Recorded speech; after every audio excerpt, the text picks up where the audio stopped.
ఏ మిసాల పిల్ల నీ ముక్కు మీద కోపం కొంచెం తగ్గాలే పిల్ల. చాలా మందికి ఫేమ్ అనేది ఎప్పుడు వస్తుందో ఏంటో అర్థం కాదు.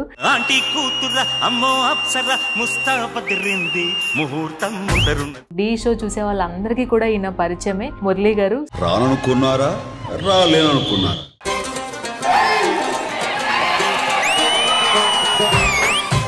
ఢీ షో అనేది పెద్ద ప్లాట్ఫామ్. అది మీరు ఒక అంత పెద్ద ప్లాట్ఫామ్ కి మీకు అవకాశం వచ్చినప్పుడు అసలు ఫస్ట్ కాల్ ఎలా వచ్చింది? ఆడియన్స్ ఎవరు నా డ్యాన్స్ నేను వేస్తానండి అన్న.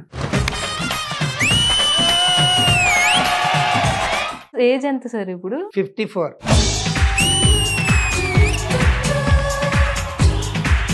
నాగబాబు గారు అట్లే చూస్తూ ఉన్నారు, చేతులు ఇట్లా ఊపుకుంటే ఇట్లే చూస్తున్నారు డ్యాన్స్ చేస్తుంటే.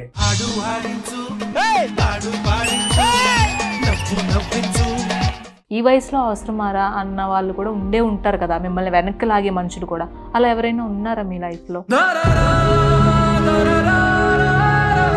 చాలా బాధల్లో ఉన్నాను, చాలా ఏడ్చుకుంటున్నాను నేను.